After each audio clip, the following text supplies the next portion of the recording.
Hey everybody, welcome to BJB Today. Happy Friday to everybody. First week of BJB Today, so we're excited about that. Joining me again, Mike Rochon from BlueJBanner.com. How you doing, Mike? Doing well for a Friday. You Glad you the week's almost over. you excited for the weekend? Yeah, gonna play some golf as always. Oh, So nice. that's what my weekends are. All righty. Today is yesterday. If you missed the show, go back. You can get all of our stuff on our YouTube channel, BlueJBanner.com, or excuse me, go to YouTube, Blue Jay Banner. And you can also, if you remember BlueJBanner.com, they're all posted there as well. Um, but yesterday we talked about the players returning that were here last year. Today we're going to talk about all the new players. So the first thing I want to talk about is Alexa, the big center from overseas. Sources tell me, national sources tell me that he's probably not going to come to Creighton. There's been various stories about it, various like, was it a visa problem? Was there other things? What's going on? So on and so forth. So I can feel pretty confident that he is not going to be here. However, the staff has plan B and plan C, and they're working on plan B right now. So um, that that we should have some sort of another big joining us here in the next, I would say, month. Obviously, school starts here in not too long, so I think it got pushed back. I think the opening of Creighton got pushed back later than it normally has. So that's the case. So we got a little more time to get somebody enrolled and so forth. So that'll be good. And that kind of leads us into the first player of the new guys this year, and that's Owen Freeman, transfer from Iowa, 6'10" center. We were kind of like we put our cookies all in one bag here to get Owen and to make him the centerpiece of our team. Unfortunately, Owen got a knee injury, and I've heard varying reports. At first, I heard September, then it was pushed way back into early November before he'd be back. I talked to Owen last week, and he seemed to think he was right on track, if not ahead of schedule. So maybe somewhere in Octoberish, he'll be back. He doesn't have any kind of brace or sleeve on the knee right now, so that's great news.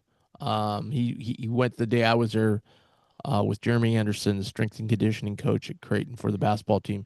He was running him through some sophisticated tests on this big monitoring machine. He was doing the same with Ty with his Achilles, and seeing the strength of the knee and so on and so forth. But Owen looks great. Um, I think he's going to be different Kalk. He's not probably going to defend the rim as well as Kalk could, but who could? But also, you're going to see more of a versatile big. In other words, a guy who can run the floor a little better, who can get out on the perimeter a little better, both offensively and defensively. So I think that's going to be a big plus to us, and we're going to be have a little bit different look. And so it's going to be different for teams, especially, the Big East teams will have a lot of tape on us, obviously, but at the beginning of the season, we're going to be different. We're going to use different defensive schemes than we have in the past. But Owen, I think, is the guy that's probably, in my mind right now, especially with the knee, he's the biggest question mark right now. Yeah, and obviously that's not ideal when you're trying to replace um, somebody who's probably not replaceable in Kalkbrenner, but you excuse me, he's one of those like you said, put all the eggs in the basket to get him. And he's going to be a different player. The biggest question marks that I have is, he missed the majority of last year's season. He's not going through the conditioning workouts this year. If it is pushed back to November, where is he at from a not only like a conditioning standpoint, but like a just overall basketball standpoint. And, obviously you would hate to have him trying to get that, you know, in in Big East play when you really need him. So, hopefully he's maybe a better doctor than everybody else and knows where Yeah. he's at. So, but yeah, I mean, I think it's exciting to have somebody come in who has a different skill set than what you've seen for the last 5 years. It's to me, it's exciting. So I'm excited to see what he can bring to this offense, to this defense, and just to Creighton as a whole. Yeah, because Kalk, I'm not saying Kalk was a bad rebounder, but I mean, I don't think that's something that never, and this is just my own personal opinion, something that never jumped out at me about him. Like, I remember times in games like, come on, Kalk, you got to get that rebound, whatever. I think Owen will have a little bit more quickness to get to the ball, especially on the offensive end. So I think that's a difference, and that's not a criticism of Kalk. It's just a different type of player. Obviously, Owen can't do some of the things Kalk can. So yeah, it'll be. Yeah, I agree with you. It's going to be kind of a little more exciting, because we've seen the same guy, Right. and that's not a bad thing. But we've No, seen it's not a the same bad guy thing. for four years, and It's a great thing. it's going to be a little bit different. His teammate over at Iowa, Josh Dix, Council Bluffs, is back here in the Metro, and Creighton couldn't be excited. I think I use the analogy, and I don't think I'm far off here. If you say, well, what kind of a player is he? What does he do? Da da da. First thing that jumps in my mind is if you're old enough to remember Nate Funk when he played here, and that sweet jump shot of Nate, his jump shot looks just like Nate Funk's. I mean, it is just the rotation on it is just perfect every time it goes up. They all look like they're going in. Um, he's been uh, he's been up and down a little bit on defense. I mean, I've heard reports he's probably one of the better defenders, but then the other times when I've watched it, he hasn't been, and not that he's been bad, he just hasn't been one of the best. Um, somebody, said to me, the debate is okay, who's going to play the point? And some people have said Josh Dix, and at first I scoffed at that, but then I started thinking about, okay, well, think about the guys that are going to play, right? Let's say Freeman's healthy, so Freeman's going to be a guy, okay. Obviously, Jackson's going to be a guy. Obviously, Jason's going to be a guy. Well, that's 3 out of the 5 right there. Okay, so you've got the 3, 4, and 5 locked up. Now, who are the other two? Well, Josh Dix is going to start. Okay, that leaves one other position. So the only way he wouldn't start a point guard, I guess, is if you didn't think you were going to run Fedora out there in the starting lineup. If you're not going to do that, yeah, then Ty Davis or Nick Graves has a chance to start at point, and they'd slide Josh to the 2. But the reality is it's probably going to be Josh Dix at point guard, And again, that's the other thing that jumps out at me at this roster: size. I mean, Stephen Ashworth was wonderful, but he was 6'1". Okay, we don't got any 6'1" guys on this team. All right. They're all of our guards are like 6'4", 6'5", 6'6". Josh Dix, I think, is listed as 6'6". So Yeah, he is. so a lot of size on our team this year, and especially at the guard position. Yeah, I think you just, talking about it, I think that the versatility of the roster is exciting. You could, like you said, Josh Dix could play point guard, or he could slide over and maybe play the 3. Like you don't know. I mean, he could play 2. Just the depth is awesome. The roster versatility is awesome. You're not that, like you said with Ashworth, it was 6'1", yeah, in the program, right? Yeah. Um, yeah, but all he could do is, play. He's going to be the one. There was no versatility there. So like the fact that Creighton has that ability this year is very exciting. And as a you mentioned it at the golf outing.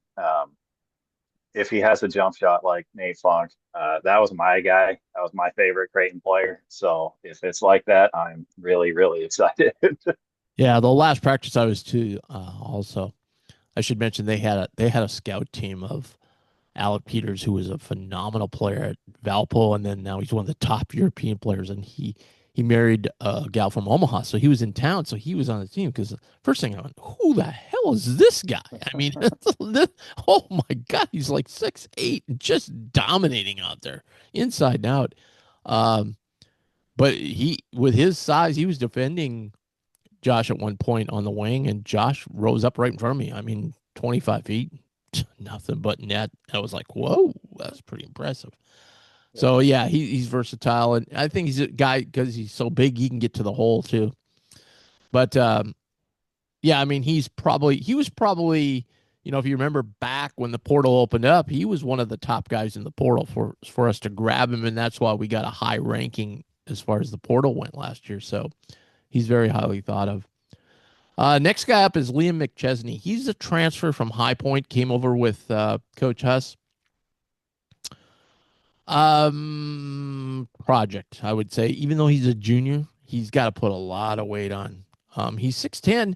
I got a chance to see him in the last practice, in full court, get up and down, and he can do some things. He can shoot it a little bit, and for a 6'10" guy, and but again, it's to me, I just look at him and say strength issue. Like I don't know.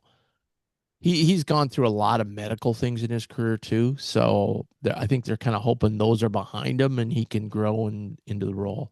But again, just another depth piece, and again, got to have people to practice against. So he's a guy. Then I turn to Nick Graves, transfer from Charlotte. I think people see. I'm interested to hear your opinion, Mike. People kind of penciled him into point guard once we got him, don't you think? Like a little I quickly, like uh, I agree. We were talking about this at the golf outing, kind of projecting our starting five and things like that. And I did not pencil him in at point guard. It's great that there's the competition. That's the best thing for any program to have that competition. But yeah, I mean, I didn't. I just think that with Josh Dix, with Ty Davis, it's gonna be a battle. And I mean, he's skilled, he's talented, Nick Graves. But there's guys that are not going to just yeah. hand that position over. So, And it's probably too early to even start talking about that because, right. like I mentioned, all of these guys we're talking about today, when you see them in a scrimmage, either the half court or full court, the guys like Ty Davis are gone. They're gone. All right, we're gonna run play XYZ. Boom, they're gone. These guys are taking that half second to a second to go. Wait a minute. Do I set the screen here or do I go through they're just trying to grasp it and get going on it, and a lot of work too with just Mac is so detailed about screens, like, hey, you got to be at a 30-degree angle, not a 45-degree angle, and you've got to come up here, and you've got to know if you yell switch, then you better switch because the guy, if you do some funky thing, the guy's not going to know what you're doing. And just things like that, from a communication standpoint and a system standpoint. Those guys are just a tick behind. But what I've seen, Nick can shoot, good shooter. Him and Swartz both, who we'll talk about in a little bit, they both get their hands on a lot of basketballs I've seen. Um, but both are really willing to learn. And And so I think we'll just transition in Austin Swartz. I think he came in as more of he's a little bit bigger than Nick. He's not a point guard per se. He's more of a 2-3. I think he came from Miami, and I think he came in more of a shooter, which he's a nice shooter. Um, to me, of the two, I think Nick Graves has even though the point guard position's a little loaded, I think you could slide Nick to the point and move Ty or Josh over to the two real easy, so for depth piece or rotational piece. Um, Austin's probably going to have a tougher time cracking the lineup, but again, we've seen it time and time and time and time again. And Murfeld always says this: can't have enough guards, can't have enough guards, and we've seen injuries pop up. Somebody twists their ankle, they're out 2 games. All right, well now, like last year, out 2 games now. That Ashworth hurts his ankle. Now that throws everything into, we're scrambling. Okay, we're going to put true freshman Ty out there, whatever. This year we'll be able to, let's say, Ty Davis hurts his ankle, is out for 3 games. Okay, well now we got Nick immediately sliding into that slot. So that's the big thing with the depth part. Yeah, I mean, just kind of looking at Austin a little bit, I mean, he was a big recruit, that went to Yeah, Miami, and you can kind of see as the year went on, he got more and more like playing time with Miami, and which is always good to see. Some of those highly ranked recruits come in, they don't start playing right away. The woe is me. I'm the guy. I was a top 50 recruit. Why am I not playing? And then looks like he stayed with it and got more playing time. And with Larinaga leaving, and it just seemed like it's time for or made sense for him to move on. And maybe not this year, but just kind of looking at the way he plays, size, like you said, getting in passing lanes, knocking down. It'd be nice to get another one of those, Tyshawn's trays that can, lock down somebody on the yeah, perimeter. yeah. So if that's kind of his thing, that would be awesome. I think you raise a great point there of these new guys. Whoever can play defense is going to play. If they can go out there and show they can lock people down, they're going to get minutes. Yep. A guy everybody was talking about and raving about when he came in, Blake Harper, from Howard, was player of the year as a freshman. Um, and I think automatically everybody goes, well, there's good players everywhere. There's good players in Division Two, and we've seen him come through. Guy like Ryan Hawkins, and on and on and on and on and on, come from these smaller schools. So he's going to move right in, and talented offensive player. He's got a sweet Dirk Nowitzki fadeaway type thing. I think is really cool. But Mac even said he's very talented offensively. He's really really really good. But he said defensively, and just it's not even the higher level of athlete you're playing against at this level versus say Miak or Swack, but those conferences generally just don't play all that great defense. Right. We've played them in bye games, and they're just up and down. They they hang with us on the offensive end, but we get whatever we want on the defensive end. And so I think that's the piece. And the good thing about him is, he's only a sophomore, so he's a guy that can develop and so forth. But of this list we're talking about today, Liam McChesney, Austin Swartz. I would go Liam McChesney, limited time. Blake Harper, slightly more time. Austin Swartz, slightly more time. That's how I'd go on the bottom end. Not, I'd be shocked, but again, it's going to be how quickly he can play defense and so forth. I'd be shocked if this guy doesn't get a lot of run. That's Hudson Greer. I've been blown away by him. He is way more athletic than I thought. He's a better shooter than I thought. Most practices you see him out there, and you're surprised if you said that guy's been here 2 years. You'd be like, oh, okay, yeah, I see that, because he's talking, telling people where they need to be, so on and so forth. extremely confident kid, obviously coming from Mount Vernon. You know, you look at the guys they had, not this year, but the year before on the Mount Vernon team.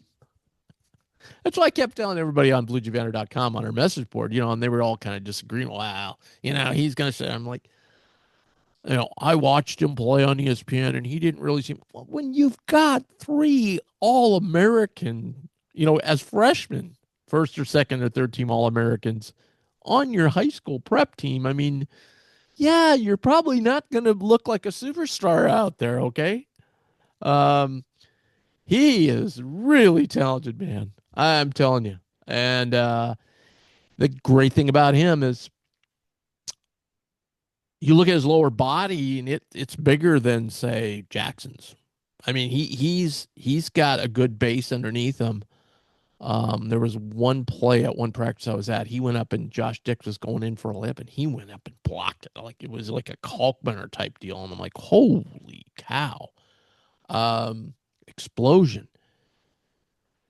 But but I still don't know if physically, upper body, everything altogether, if he'd be a good fit to guard some of the more powerful athletic guys at the four. But I certainly think at the three he could, and he could even at his size, twos might be too quick for him, but I mean threes are not a problem for him to guard. So because of his length, he's going to cause people problems. I'm just over the moon about this guy. I think his ceiling. The big thing is our roster, like we've talked about, so deep. You hope that Hudson gets enough minutes to want to come back and play next. I mean, like not to go, well, I didn't get enough playing time. I'm going elsewhere. Right. Yeah. I mean, you mentioned that, yesterday when we were talking about, Jackson and having to re-recruit guys at the end of the year, and it sounds like, Hudson may be one of those guys if he's not getting the playing time, but, it just, you got to have the faith in our coaching staff. And I know I do, I know you do. That if Hudson's deserving of playing time, he's going to get playing time. And he just strikes me as one of those guys that is that sneaky athlete that you look at him, it doesn't blow you away, but then get the ball in his hands, and things like that, and you're just like, wow, that's impressive. And at the golf outing, you Mitch was talking about, yeah, Hudson, like, wow, and for a guy like, Mitch doesn't have to say something like that, and if it's not true, he's not going to, because then you're Mitch you're is setting those, deadly honest, man. Yeah. yeah, you're setting those bad expectations, and things like that, and so for him to talk the way he did, that's telling, and so. Yeah, and in this day and age, all the shiny toys are with the transfer portal. Everybody wants that top transfer guy. Well, you got to remember, there's still really, really talented players that are at the high school level. And Yeah. so, and I know McDermott has said he's going to continue to recruit, the high school scene and the right culture guys. And, I just feel like Hudson was kind of forgotten, once you get Dix and Freeman and those guys, and you're just like, hey, remember? And I think he's going to show us, like, hey, I was a top guy for a reason. Yeah. And I've said this before. I've gotten to know Hudson's dad really, really well, Josh. And he played at St. Mary's. And he has told me, I can't tell you how many times he said, they just, two things. They love Creighton. They love it. And I can't tell you how many times his dad said, yeah, I just trust Coach Mack. So that makes me think that we're in really good shape to keep Hudson as long as he wants to be here until he wants to go play pro, because he's and just a great kid too. My goodness. And you can, a lot of times you can tell some of these guys, we've gotten a fair amount of guys like uh Jackson's dad played and Hudson's dad played and so forth. And you look down the list of guys that we've had that have played um, high level basketball. And I think that helps a lot. And the other ones have had long term relationships with Mac too. So, but yeah, again, I can't remember a year when you look down to seven, like we split it kind of in 7-7 here and this new seven. I can't remember the depth that we've had. It's been a long, long, long time. Now we got to be careful because every year, what do we say? Oh my God, how are we going to get playing time enough for these guys? And then pretty Yes. soon it's like by about the fifth game, we're like, well, those guys aren't going to play the rest of the Yeah. game. Or So why are some of these guys playing? yeah, exactly. So we got to be careful a little bit, but I think the depth piece is going to be tremendous. Well, thanks for doing the last 2 days. You're going to be on a lot more. We're at some point here, as we get through, we've got so much product. Like people are wondering, how can we possibly do one of these shows each day? And I'm like, we went through 5 days this week, and I'm just like, holy cow, there was so much more we could have talked about. And certainly we're going to get into like projections, like who do we think is going to start and all those kinds of things, which are going to be fun conversations.